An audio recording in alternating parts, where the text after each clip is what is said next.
I've physically done every job in the business. I don't think that I'm too special to go out and actually go and get nurses compliant, for example. I'm one of the first to go out and actually sort of do the necessary to get the nurses to buy into us. I want to make them remember me, remember the company. Just that going that extra mile, it's going to be difficult as you grow, and I'm finding it a bit difficult now because I don't know all the nurses any longer. It's about instilling that same sort of ethos to the team and making sure that they understand that this is what you need to do.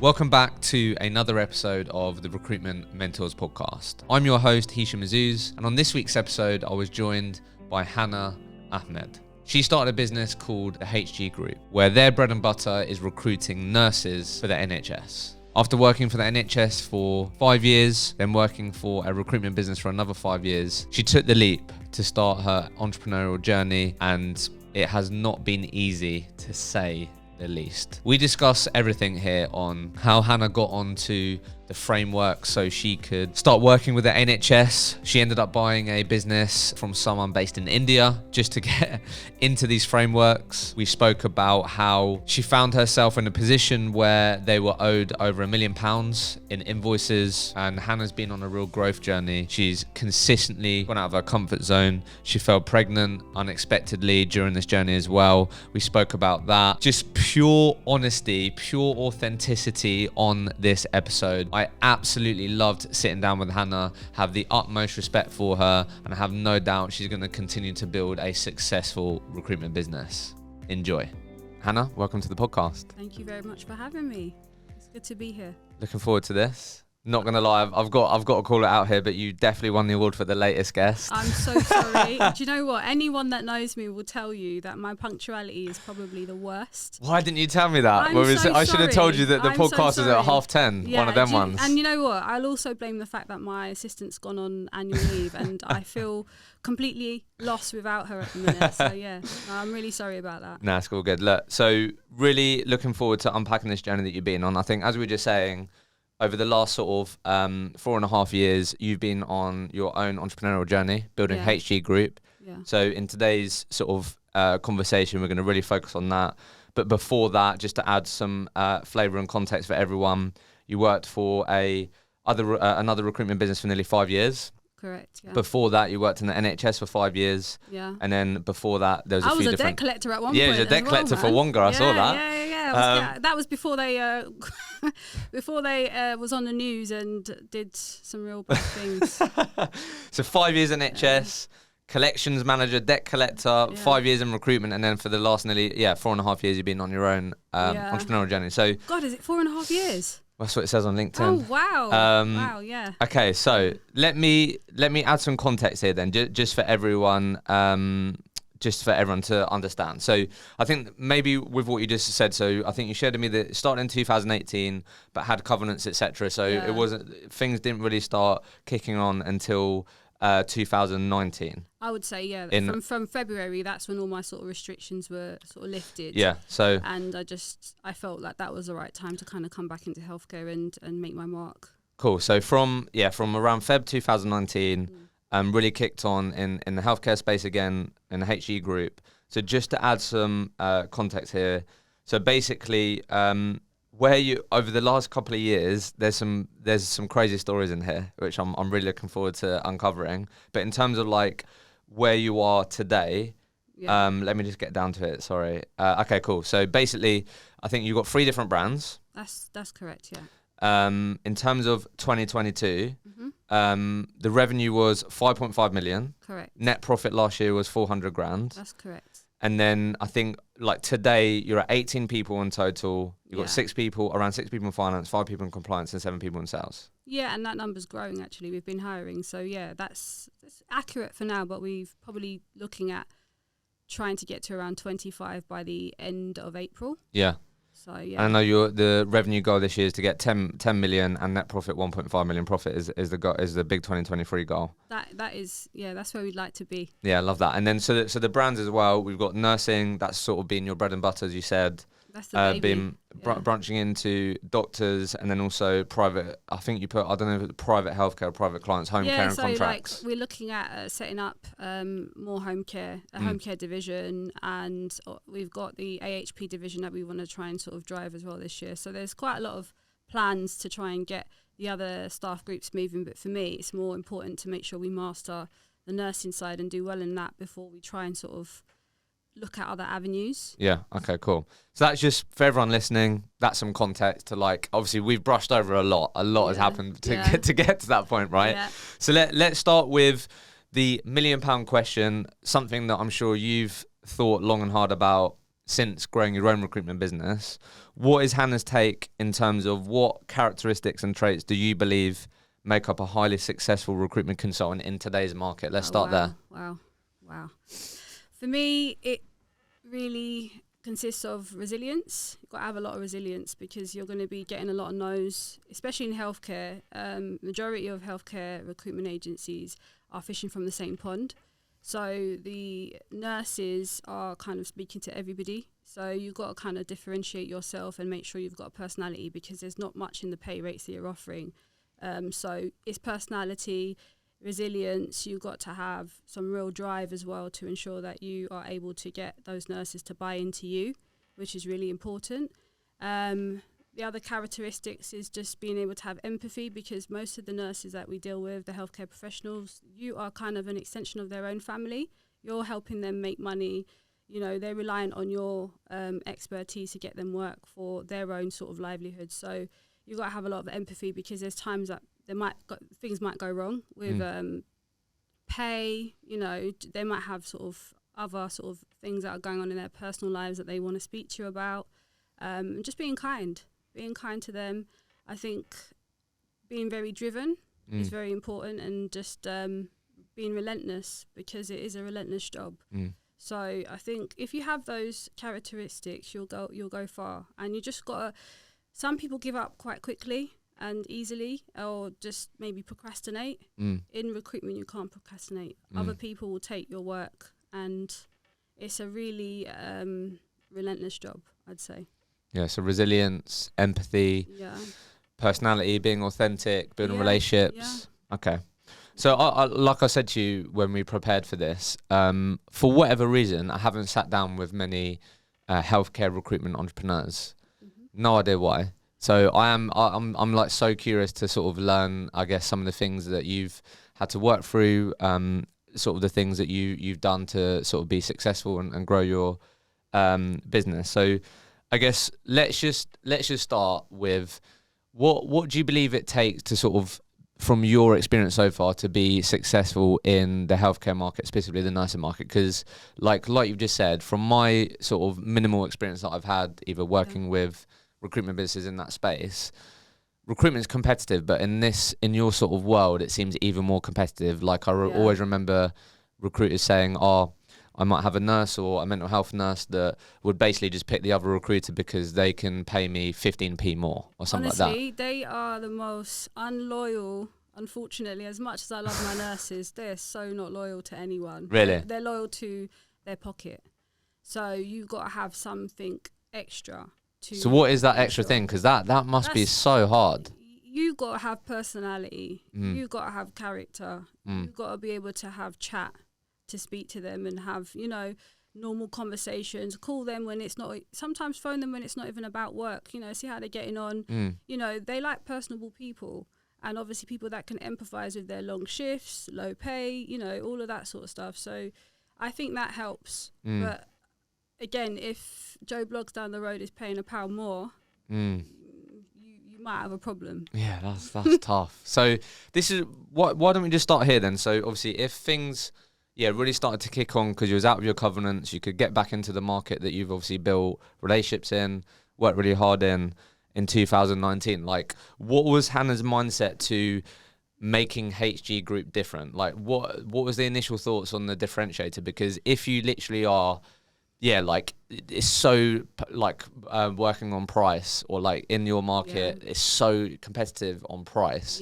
What was your initial sort of strategy or thoughts on how we're going to make it different? I think because I was in the NHS for a number of years, I started out in the NHS when I was quite young. So working as an account manager, I got good insight to knowing how sort of staff banks, you know, the healthcare sector sort of works in the NHS. And it's all about cost and what you can do to obviously try and reduce cost. compliance is very important as well in the NHS as well. So making sure that you have, dotted the I's, crossed the T's. They really are a stickler for just cost. So, selling a service. I mean, when I was at my old recruitment company, the main ethos was high volume, low margin, which I really stood by. I really believed in that product because I felt that was what differentiated us from the other. So when you say high volume, what do you mean? So just basically, when we were training the consultants or making sure that they understood they had to fill a lot of shifts to make money. And from a sort of healthcare trust, NHS perspective, should I say, they want to obviously make savings, and it's all about selling to them. Oh look, we're high volume. We make our margin from filling a lot of your shifts, not a few of your shifts. So that always worked for us in terms of just making sure that they understood that we weren't going to make £50 an hour from one nurse. That we're actually here to fill as many shifts as possible because we work on a volume sort of based margin. And that's how we've operated in HG as well. So it's more so high volume, low margin. So what I'd love to understand then, because back to your point of the importance of connecting, personality, how do you achieve, like for me, that must, surely like that must be quite transactional. It is, but listen, the demographics of nurses in the healthcare sector in London is predominantly, they've got, it's quite diverse, but you've got your African demographic, you've got your Filipino community, you've got your Portuguese community. So there's different communities. And trust me, for me, starting up in the business, I was going to weddings, I was going to christenings, I was going to church. I'm Muslim. I was going to church with some of the nurses. I was Muslim, I was going to church. I was going to church. I was in the church service with them. You know what I'm saying? So for me, that's how you become memorable to those nurses, because you are there with them. You've got nurses bringing pots of jollof rice to the office. That's the sort of personality that you need to have. You need to be able to relate to them, even if you don't necessarily, that's not your walk of life. Be prepared to be able to sort of sit down with them, eat with them. I was going to nurses' houses, certain foods, obviously it's not to my sort of taste, but I was eating the food, just needing to build a rapport, and trust me, it's relentless, because there's stuff that you got to do to kind of get yourself out there and make sure that the nurses know that you're there, and then word of mouth. Then auntie down the road now knows you. Now she wants to come and work with you, and it just ends up being a community of different nurses. But the demographics is important. I think going and actually trying to sort of going to their weddings, going to christenings, going to church, 4 hours. Just really commit to trying to connect. I've never known a church service to last 4 hours. Honestly. Because I guess the reason for that, from what I'm understanding, is basically if like Hannah, the nurse recruiter, is always sort of vulnerable to one of your nurses being called up and saying, hey, so-and-so, like, I can get you this shift, it's going to be paying you £1 more. Like, you're very vulnerable to them going, yeah, I'm going to take that. Yeah. However, you're building that, and that's why it's really important, because they want to go, well, you know what, like Hannah's helped me a lot. Yeah. So you need to invest in these relationships so much for them to go, you know what, I'm not going to take that shift, it's £1 more. Exactly. That must be hard though if you're it's high volume. That's the thing that's hard. That's how you need to, like, for me, that's been the most important part of building this business, is that I've physically done every job in the business. I haven't shied away from, I don't think that I'm too special to go out and actually go and get nurses compliant, for example. Like, my team will tell you that I'm one of the first to go out and actually sort of do the necessary to get the nurses to buy into us. And most of the time when they find out I'm the owner, they're like, what? You're the owner? I'm like, yeah. I want to make them remember me, and remember the company, and just that going that extra mile. It's going to be difficult as you grow, and I'm finding it a bit difficult now, because as we grow, I don't know all the nurses any longer. My team know them and have those relationships. So it's about instilling that same sort of ethos to the team and making sure that they understand that this is what you need to do. So let's just talk about then. So obviously we've spoken a bit about how you're thinking about being different when starting the HG group in the healthcare space. So then I think the other really sort of nuanced part to your world is then the sort of business development and getting jobs, right? Because if you're working with the NHS, then there's this word frameworks, right? Yeah. So let's just talk about that, and maybe for those that don't know what this is, could you just explain? So if I have a recruitment business and I work with the NHS, what is a framework and why is that important from a client, like having jobs to work? Yeah, from having jobs to work perspective, like what is a framework basically? So the framework, and if Stephanie or any of the Workforce Alliance is listening, hi guys, I'm going to try and do my best to sell you in the right light. Just you can educate us. So the framework is basically a sort of body that regulates the agencies to make sure that they are following the NHS sort of employer's standard of recruitment, if that makes sense. So it's predominantly about the compliance of the nurse and making sure that they're actually eligible to go out and work. And you have to go through a massive tender process to actually be on that framework. And you also have to provide evidence that you've been able to provide and supply nurses. Obviously, if you haven't worked in the NHS before, you're either not going to be on the framework, and you may well get into a few hospitals. But if you really want to look at longevity, you need to be on the framework. You need to be in the frameworks. So that is the most important bit, because the first question that most health NHS hospitals sort of ask is basically, are you on the framework? Right. And if you're not, 9 times out of 10, if you don't have the framework, then you won't get the work. Is it just more hassle for them if you're not on the framework? Yeah, because that kind of gives them the assurance that you're regulated. Right. As such. It's not it's not a regulated body, if that makes sense. But they have the power to kind of remove you from the framework. They do checks every year and audits to make sure that you're following the correct processes. By the way, we just passed as well. Let's go. We just passed on Monday. We just passed our audit. Congrats. So that's so I guess the reason why I'm talking about this is because in your world, like, fair to say then, like, you can let me know, but is it fair to say that if you have a recruitment business in the healthcare space and you want to provide staff for the NHS, that for you to, like, I guess achieve some sort of big success, you're probably likely going to have to be on the framework? Yeah. And when I started the business, I wasn't on the framework. Exactly. So let's talk about that, because there's a story in here that I definitely want you to share. So I think this is why that's important, right? Because you're starting your own recruitment business. It's in the healthcare. How the hell does Hannah, who's starting this business from her bedroom, get onto these NHS frameworks? Because obviously you understood that that's pretty essential if we want to scale and achieve what you want to. So talk us through, how the hell did you achieve that? So we were doing a bit of work in the private sector, and just wasn't the sort of work that I was used to in the volume. So I brought in a couple of recruiters. They were starting to get a bit sort of anxious because they weren't seeing the work coming in, and I thought, can I swear? Yeah. Fuck, what am I gonna do? Because they joined you. Yeah, like they joined. I sold them the dream. I was like, guys, listen, we're gonna be so rich.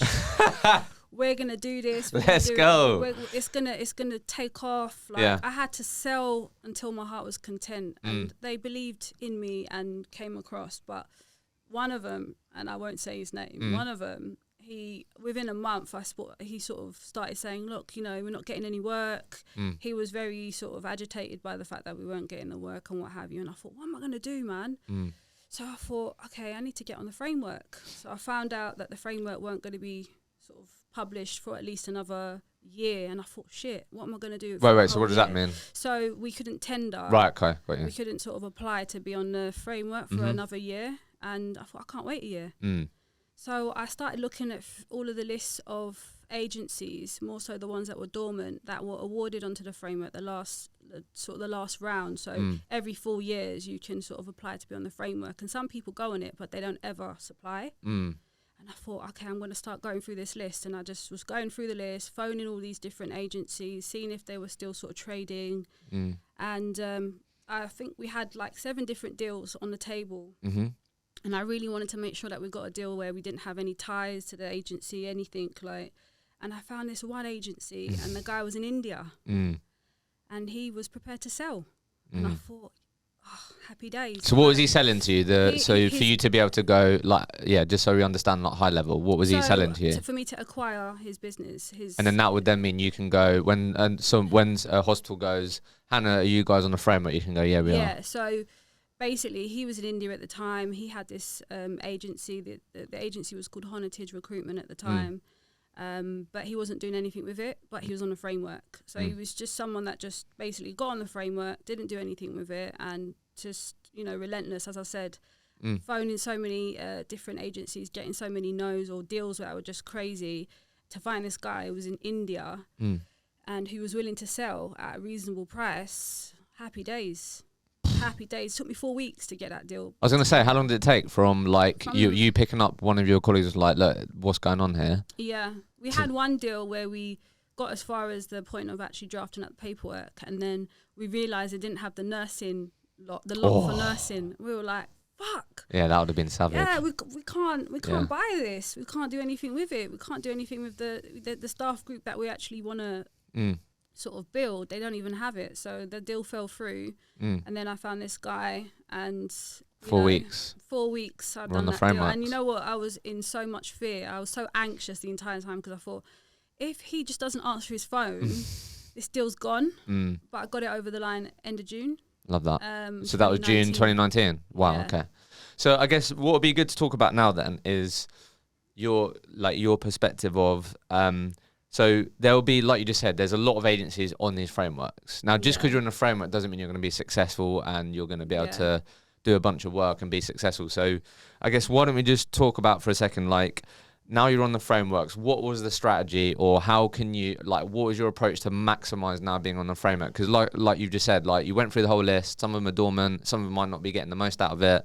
Just because you're on it doesn't mean that's guaranteed success. Yeah. So a lot of the people that are on the framework, if you don't have the relationship, so you're not willing to do the groundwork, it means nothing. With what, the hospitals? Yeah, the hospitals. If you don't have the relationships, so hospitals, it's a bit of a saturated market at the end of the day, and most of the main contenders in the industry are the ones that are getting the work. So to come in as a new sort of agency and try and get work, it can be difficult, because if you don't have those relationships from before, then the buy-in isn't really there. You're just another agency that's going to say that you can sell and get loads of people, to work, and you can fill all their shifts. But the reality is, you might have 2 people on your books, and that's all you can fill. So I think the relationship at the beginning with the NHS and my time in the NHS really helped. You really leveraged that. Yeah, definitely. So what would your advice be for someone that doesn't have that? If they're listening to this, they're in the healthcare space. I would tell them to go and work in an NHS hospital. Really? I would tell them to go and try and work in a staff bank if they can. Get knowledge in the staff banks, build your relationships, because staff banks, I feel like they are literally the best people. What's the staff bank? Sorry? Staff bank sort of manages, temporary staff banks are the ones that sort of manage the bank and agency fill in the NHS hospitals. Right. So if you have good relationships with the different staff banks, you can sort of learn a lot about the NHS, learn about the different services, build those relationships, and then from there, go and work in an agency. That's the way around that I did it, and that was the best way for me, to be honest. That's crazy then. So, like, the brands that have been in the game for the longest have almost got a bit of a monopoly then? They have. That's the biggest issue, which I sort of... That's hard. It's hard. It's hard because they are the people that have been in the industry for 10, 15, 20 years. They're a name that's known. And you've got to try now sort of go up against them. But I'm prepared to do that. We really are. Hey everyone, a real quick one from me. This podcast would not be possible without our amazing podcast partners, Vincere and Sourcebreaker. Because you listen to this podcast, you're able to get your hands on exclusive savings on both of these award-winning products. If you're a growing recruitment business, you have to check out Vincere, who are an all-in-one operating system for your growing recruitment business. With Sourcebreaker, if you want to make sure that all of your recruiters have the best tools on the market to stand out and beat their competition, then you have to check out Sourcebreaker. Use the link in the show notes, in the comments below, and you'll be able to get yourself exclusive savings on these amazing products. Yeah, no, I love that. Okay, cool. So, no, yeah, great. Yeah, it's honestly so interesting, and this is just so unique to the healthcare industry. Yeah. So why don't we then talk about, like, you as a business owner, some of the things that we've had to learn along the way, right? Because then if you're obviously supporting and paying a bunch of nurses, then finances and back office become important, right?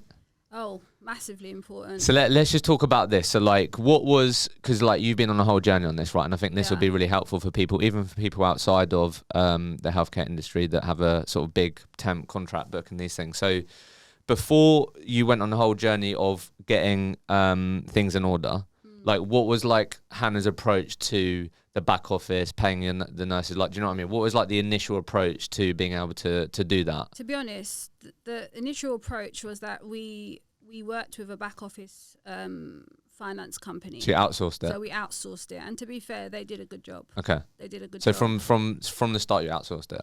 It was from the very start. Okay. And I am glad that we did that at the beginning, because that's not my area of expertise at all. I'm sales. I go out and win business, but to have been focusing on back office would have been detrimental to the business, to be honest. So it was good that we outsourced it to start with. And just so we all understand then, so when you say outsource, like what does that actually look like? So they fund it and then they get a percentage, or like how does it typically work? No, they basically manage all your back office processes. They manage your payroll, they manage your accounts, they do all of the necessary, pay your staff, even your own sort of like employees in the business, they pay them, they do everything. VAT, tax. And how do they get paid then? Is it we pay them a retainer every month. Okay, retainer. And the retainer would kind of increase based on how many timesheets they're processing for the businesses. Right, got it. So it's different brackets. So the more people timesheets that they process. Sorry, I just put this down. Yeah, that's fine. The more timesheets they process, the more they make. Okay, basically. cool. That makes sense. So how long did you outsource it for? The entire time. We've only just recently brought in our payroll in-house in January. Okay. Oh, January this year? Yeah. Okay. So talk to me about, maybe I'm not sure if I've completely understood this, you can help me, but if it was outsourced, yeah, how did you then get to the point where you had, like you said, £1 million worth of debt or owed money? Mate. How did that happen then? Shit, man. Because I thought you started there maybe, and then you went to try to do it more internal, and then that's where maybe things weren't picked up. Yeah, so that's exactly what happened. So last year, before so at the start of the year, I brought some people into the business. And start of this year or last year? Start of 2022. Okay, last year. Yeah. And I wanted to sort of bring the back office functionality in-house. To stop outsourcing that. Yeah, so we brought in a group financial controller. Yep. And his job was to work with the ops person that we brought in to bring it in-house. Mm-hmm. But I don't think that, unfortunately, the knowledge wasn't there. And just so we understand, so would that also mean, obviously, to create the systems, processes to manage it all, but was you still going to outsource the funding, or was HG Group going to fund it as well? Like fund the nurses and the paying? So we have, most agencies have an invoice discounting facility. Okay. So they would sort of give you 90% or 85% of the invoice value, and they'll give it to you in advance. Right. You're able to then pay the nurses. Got you. That's something you have to obviously build as well. So that back office company that we used initially, they helped massively. Yeah. And the start of 2022, I brought these people in, and I wanted more visibility of the business because I was really struggling on the back office side. And what was you struggling with specifically? I'm not finance. Okay. I didn't have that knowledge. Just overall getting your head around it, feeling like you're on top of it all. Yeah, I just was very confused by it all. Definitely an area that I was shying away from because I just didn't know it. And I wanted to, in 2022, I was just like, I need to learn. I need to understand what this all means for the business. I need to understand what the accounts means. I need to understand what the profit and loss means, all of that. Initially, when I started, I was just like a sort of just driving the sales, driving sales, just get the framework in place, try and get our name out there. Back office, I had a company that was managing it, so it was manageable at the time. As we grew, the visibility I needed wasn't there, and I decided to bring people in. But unfortunately, the combined knowledge wasn't there, and we made some real mistakes last year, huge mistakes. So we brought in our back office, or we brought part of it back in-house, and the reason why we got so much debt is because we brought it in and we didn't have an understanding of exactly what needed to be done. in the background. And, unfortunately, lessons had to be learned from the situation. We had to take it back to the back office company. I mean, an implementation of back office takes at least 6 months. And we thought we could do it in a month. It's just honestly diabolical for me to think that we can bring in a whole back office functionality in 4 weeks. No, it didn't work. So we went back to the back office company, and thankfully they sort of took us back. But obviously in the time that they weren't looking after the sort of credit control functionality, the debt spiraled. No one was chasing the debt. And in the NHS, people owed you money. In the NHS, if you're not on top of your credit control, they'll leave your invoices until you sort of come knocking at their door. Really? There's no real rush to get it paid if you haven't followed the right process. So by July, I was quite heavily pregnant, and I found out we had about £1 million worth of age debt, which was just. So just talk us through that. How did that feel? Sorry to take you back there, but I can't even begin to tell you. That must have been that was a massive reality check for me. I thought, I'm having a baby, I've got my team in place, I can kind of take a bit more of a back seat. No, it came at me fast. It humbled me massively, and it forced me to have to learn. And I also found out about the dynamics in my business, areas where people that were really loyal to the business were unhappy. A lot came out from me coming back in properly. And I'm now, in hindsight, I'm glad it happened. But at the time, it was like, what is going on? There was a point where we didn't even have money to pay the workers. Wow. 1 week. And that was horrible. That was really hard to come back from. But and you had to manage that whilst, you was literally, when was your son due? My son was due November 14th. Wow, and you had this moment in July, did you say? So July, August, September, worst months ever. Really? Worst months. Why didn't you quit then? What? No. No way. That's giving up. It's not in my nature to do that. As much as I cried so much, and then I thought, you know what, my son, I did it for my son as well. I was just like, my son deserves me to push, and the team that actually have stood by me, deserves me to come back in and do right by them as well. So I pushed and I pushed and I pushed, and you know what, the first thing that I did when I came back was sit in finance, and that was a hat I didn't want to wear for a long time. I started unraveling so much, and it was just coming at me thick and fast, and I thought, oh my God. But I learned about the invoice discounting. I learned about the payroll side of things. I learned about the system that we use, why it's not good for for the business. I learned about the P&L. I learned the forecasting. I learned about the VAT returns. I learned about our salaries and how we do our salaries. I learned so much. And I also remember I said I was a debt collector. I was collecting the debt. I was very, very, because you recouped. I recouped. We've got all our money back. We've managed to.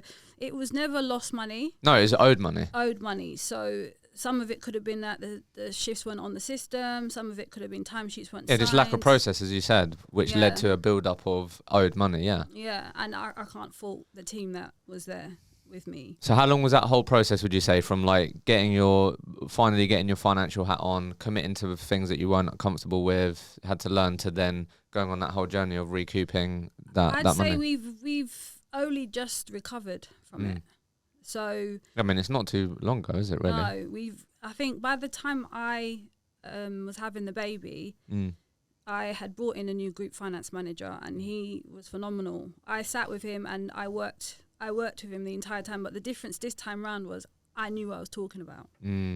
I could ask the relevant questions. So was that the biggest lesson? Massive lesson. Just basically, instead of at least trying to get a good level of education on it or understanding, you sort of just buried your hand in the sand and just, I guess I'm assuming, just stuck to what you're comfortable with.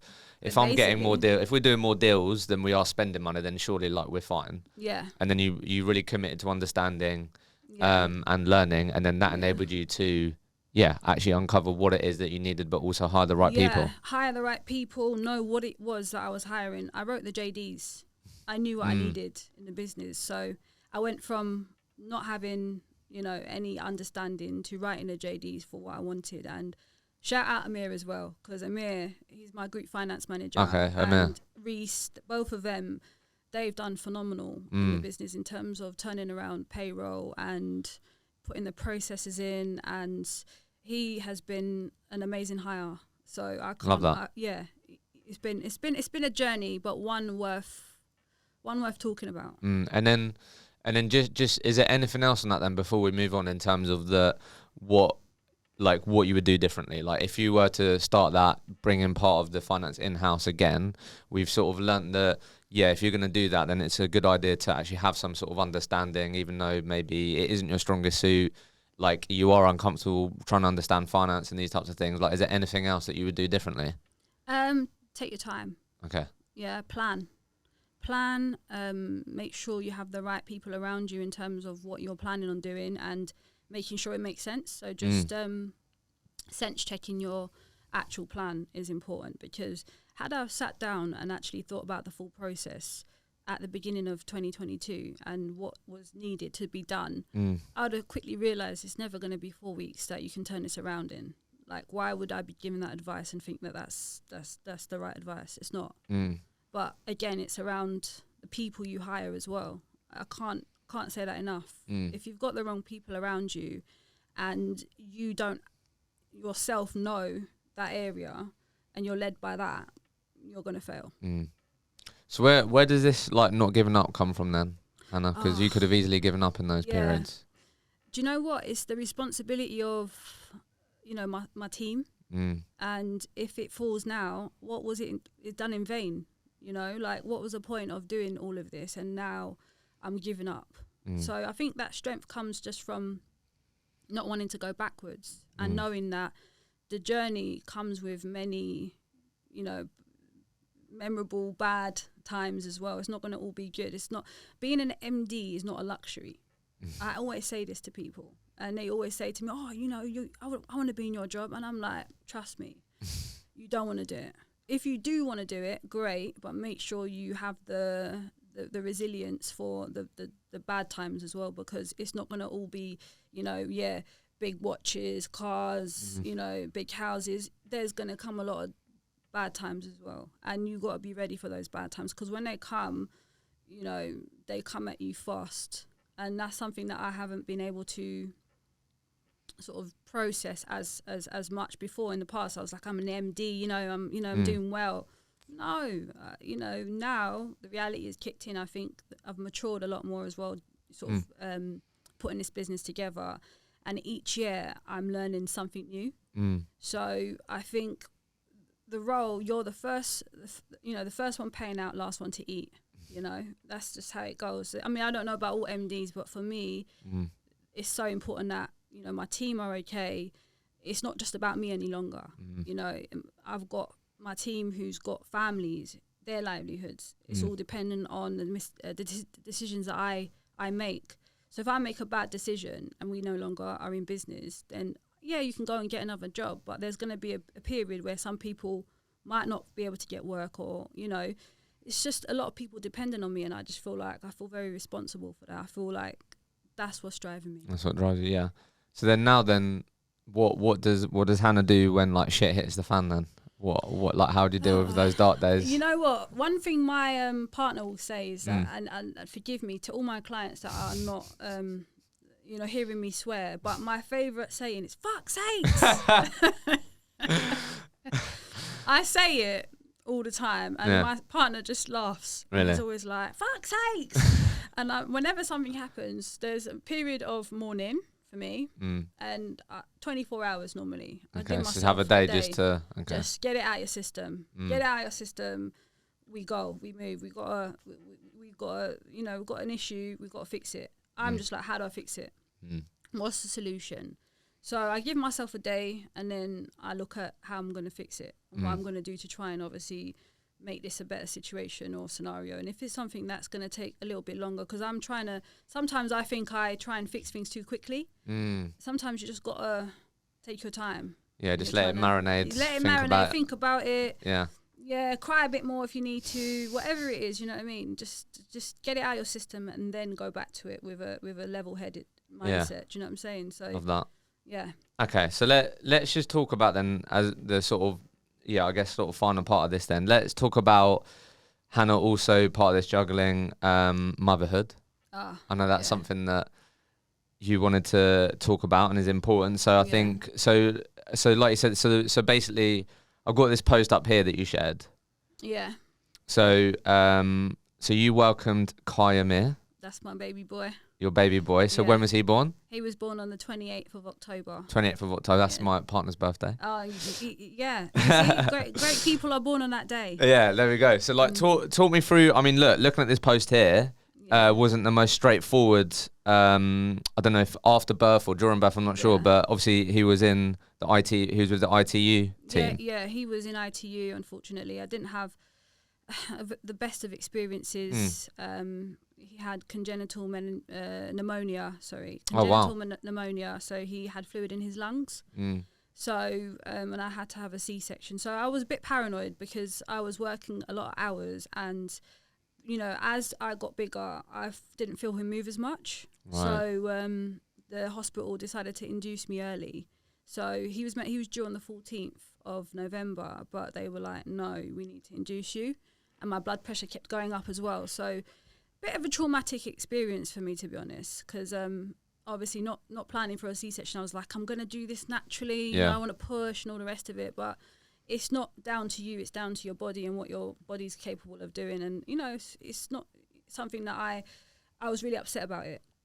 And he was in, you know, ITU for a week. And that week for me was hell. You know, I was in a really dark place, you know.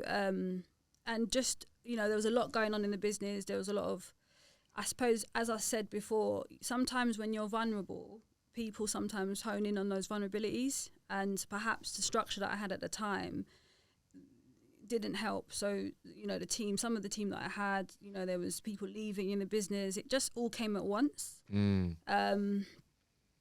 But yeah, he thankfully made full recovery. So he's all healthy now. If you see my little boy, he's the happiest little boy.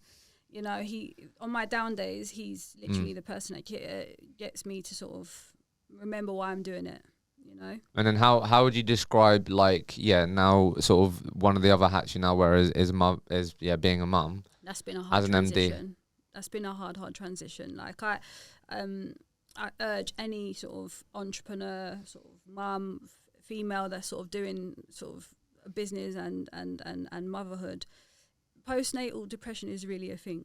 You know, I'm going through that myself currently. So for people that may not know what that is, I was speaking to my partner about this in preparation for this. So like, in your own words, from what you've, I guess, learnt about it so far, and then we can talk about how you feel like it has sort of showed up in your life. But like, for those that may not heard that word before, I don't know, like, how would you describe postnatal depression? Just a dark place, dark space. Your moods are up and down. Sometimes it might mean that you don't connect with your child. Right. Mine thankfully hasn't been that. It's just been about the trauma that we experienced as, you know, because I had a C-section. The fear of and anxiety that I have, it's always there. Like, oh my God, is he okay? Is he breathing okay? You know, some nights I weren't even able to sleep because I'll just be watching him breathe just to make sure he's breathing okay. And then I'm just consumed with my thoughts, like, you know, with the business as well. I then have to sort of go into work mode in the morning, and, you know, people don't know. You've got to put on this front, because if they see that you're not, you know, you're struggling, they might not believe in the business any longer, or might think, she's not got it anymore, or you know. So there was all these thoughts in my head, like, oh my God, like, how am I going to do this? You know, people are leaving the business, you know, it all come at once, and it got me very down. It really impacted on my relationship with my partner. It impacted on my own mental health, because my anxiety was all over the place. I got to a point where I was having panic attacks, you know, in the office. It's a real thing. Like, it's got a lot better. I even, you know, in December, just very recently, I've recently been discharged from the perinatal team, because I went through that. So what does that trauma. mean? Sorry. It's like a team that sort of it's like a perinatal team. And so what, they're there to support people that might mums, be going through the sort of things that you were going through? Yeah, new mums. I felt in despair. Really? I felt like my whole life it just changed overnight, and I didn't know how to sort of, because I'm someone that's so structured. Well, did you feel out of control? Out of control. And one thing with me is that I have to know what I'm doing. I need to have that mindset of, okay, tomorrow this is what I'm going to do, etc. And it went out the window, and I went out the window with it. If I'm, it was just not a good time. Yeah, because I was speaking to my partner about this, saying like, I was sitting down with you, and this is something you wanted to talk about. So obviously, I can listen and try and understand, but I'm never going to fully understand. So I sort of was asking her, like, what would you be interested in? Sort of learning if someone's been on that journey. So I think one of the questions that she said, which I think is quite an interesting one to ask at this point, was obviously all those things that you've been going through. Like, would you say that you'd suffered with your mental health before? I think I've always been quite an anxious person. Okay. So I've always. And what does that mean to you? Because we hear that word a lot. That means, so when you say you've always been a quite anxious person, how has that showed up in your life? So very self-critical. Okay. Very much like, am I doing enough? Am I doing well? I think it stems from, people's childhood. For me, it was probably my childhood, just seeing my mum struggle, working 2 jobs, not coming from an affluent sort of background, and just always saying to myself, like, I don't want to struggle like that. I want to really work hard. And, my mum worked really hard and she did an amazing job with us, but I just don't want to go through those struggles. So this is really interesting, and you can let me know if this resonates or not, but it just reminds me of a conversation I had with someone recently who also shared this with me. Is that like a bit of a sense of like a fear of like losing it all? Yeah, that's what gets you up every single morning. Because you've seen like the hardship and not having whatever it is, so like, Yeah, and you know what? It's not even about the material goods. It's just about the freedom to be able to do what you want. And if you don't have the funds or you don't have the right level of capacity to be able to do it, it makes you scared. It makes me scared. Like every day I'm like, shit, like today I could, anything can happen. So that fear drives me every single day. So it's a good thing and it's a bad thing, because if you let it consume you, it can completely mess with your mental health. And you need to have a balance. There's certain things that you're just never going to be able to control, and I think I'm quite meticulous with how I like to do stuff. And I'd say maybe it's borderline OCD. No, I like structure. I like to have day to day. I need to know what I'm doing. Okay. How I'm doing it. My partner's the opposite. So ironically enough, he's the opposite. He's so laid back, he's so chilled, and then you've got me who's just like the drill sergeant. So what have you then, look, this is an ongoing journey, right? Yeah. So like, I guess, what do you feel like you've got better at then? You might be talking about there, but obviously going from that dark place and things feeling really difficult, like what sort of things have you implemented? What habits? I don't know, is there anything that you found? Therapy. So I've started therapy. I started therapy in December. So obviously I had the perinatal team, so I was having some counselling about my son and the trauma around that. And then I think I paid for myself to just go and see someone privately and just sort of delve into my past a bit more, and why am I the way I am? Like, what is it? Big question. What makes Hannah me like Hannah? And I think I found a few of the reasons why I'm like this. And why, does that help? Yeah, it's really helped, because now it's just like I'm letting go. And I think this year, the main thing with me is a lot of the time leading with your emotions can be difficult as well. Because you found you did that a lot. 1,000,000%. Like I would always try and sort of, I'd say I've always trying to empathise with others, but maybe sometimes too much. Which could lead to the wrong decisions being made, or even people taking advantage at times as well. So just letting things go.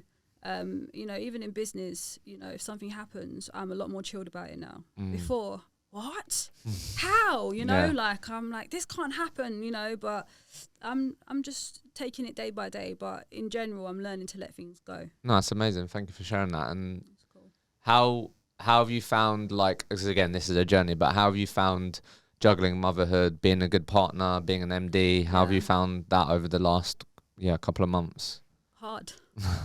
Struggle.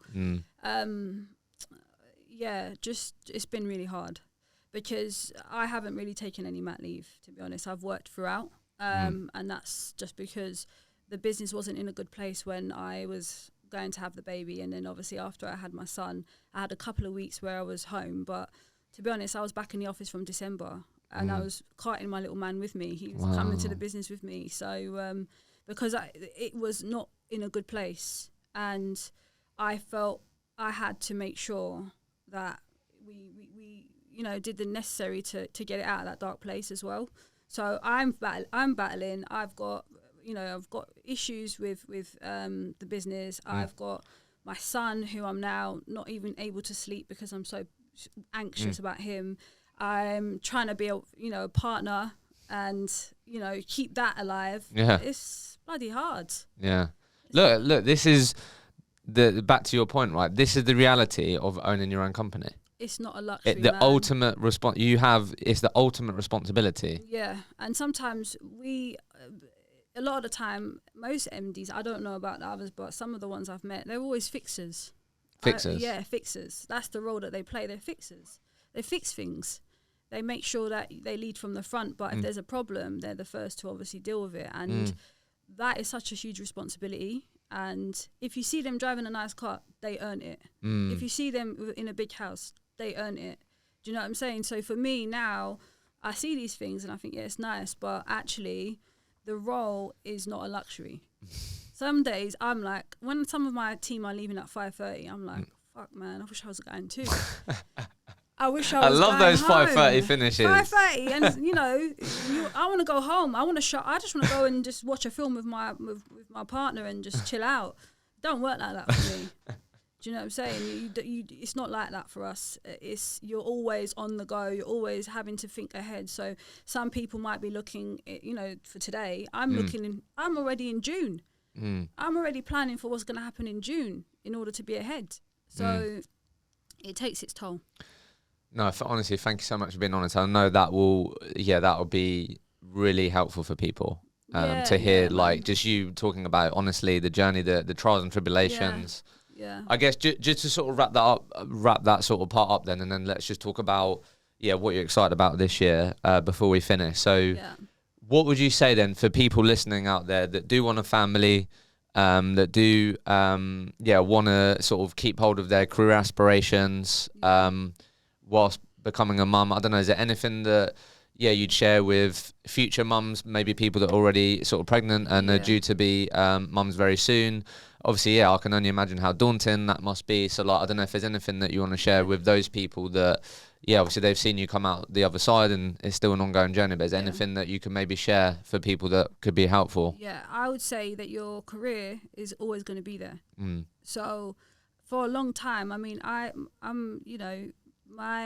had my son at 36 and I didn't really think about having children. I was waiting for the right time. There's never a right time. Just do it. If you really want to have a child, and just do it. I would say my advice is that your career will always be there.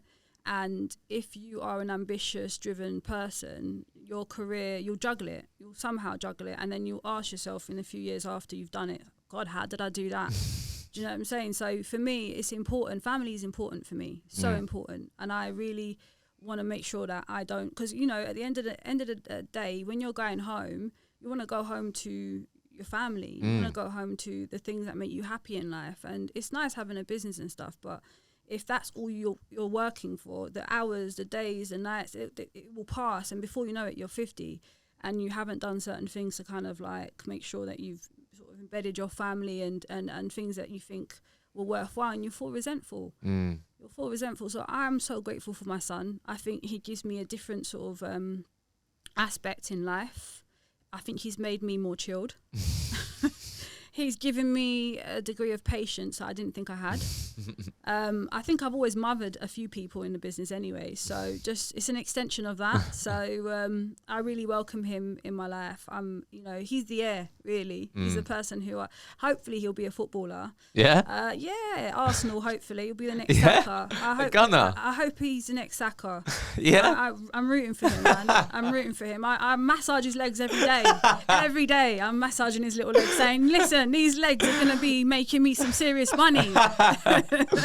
So no, honestly, like I think motherhood is difficult. Like I've been openly speaking about the whole postnatal depression thing as well, because people see me as this really strong individual, alpha female, which I guess I am.